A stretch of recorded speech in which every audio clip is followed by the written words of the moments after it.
হে বাঙালি নমস্কার, welcome to my another blog. তো তোমরা সবাই ভালো আছো? তো আমি ভিডিওটা শ্যুট করছি চিল্কিগড়ে। তো আজকে আমি বাড়ি ফিরেছি, বাড়ি ফিরে তারপর বাড়ি যাই, গিয়ে স্নান টান করে খাওয়া দাওয়া করে রেডি হয়ে তারপর চলে আসি চিল্কিগড়ে, যে আজকে আমাদের সেই হোলি খেলার জন্য। তো এইখানে এসে করে ভিডিওটা শ্যুট করছি।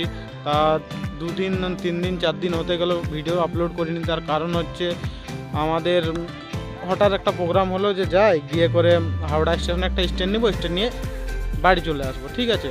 তো স্ট্যান্ড নিতে যাই, তারপরে ওইখানে আমার একটা বন্ধু সে বলছে যে চল এক জায়গায় ঘুরে আসি, ঘুরতে যাব। হঠাৎ বলে সেখানে পৌঁছে যাওয়ার পর স্ট্যান্ড নেওয়ার পর দিয়েতে আমরা বেরিয়ে যাই, সেই জায়গার উদ্দেশ্যে রওনা দিই। তো ওইখান পৌঁছে ভিডিও করেছি, কিন্তু নেটওয়ার্কের প্রচুর ইস্যু হয়, তার জন্য ভিডিওগুলো আপলোড করতে পারিনি, তার জন্য সরি। তোমাদেরকে সবাইকে চ্যালেঞ্জ দিয়েছিলাম, তারপর অনেকে ভাবছে যে এই বোকাচোদা চ্যালেঞ্জ দিয়েছিল, আবার নিজেই চ্যালেঞ্জ পূরণ করছে না, আবার নিজে আপলোড করছে না ভিডিও, আবার এ আমাদেরকে কী চ্যালেঞ্জ দেবে, অনেকেই ভাবতে পারো। ওরকমটা ভাবাটা স্বাভাবিক, কারণ ভাই আমি ভিডিওটা ছেড়েছিলাম না, বলেছিলাম, ওই জন্য বলছি। তো সরি, সবাইকে মাফ করে দেবে। তো তার জন্য বলছি ভিডিও স্টার্ট করো, চালু করো, শুরু করো। এরকম প্রবলেম দেখো ভাই হয়ে গেলে করবোটা কি বলো দেখনি।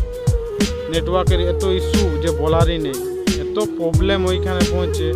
নেটওয়ার্ক ছিল না কি আপলোডের জন্য যে যত নেটওয়ার্ক লাগে, ওই আপলোডের জন্য ওই নেটওয়ার্কটা ছিল না, খালি এমনি ঘাঁটা যেত ওতেই। ঠিক আছে বন্ধুরা, তোমরা ভালো থাকো, সুস্থ থাকো এবং ভিডিও চালু করো। তোমাদের সামনে পাশে আমি আছি, যদি তোমরা ভালো থাকো, ঠিক আছে। Tata, like share comment.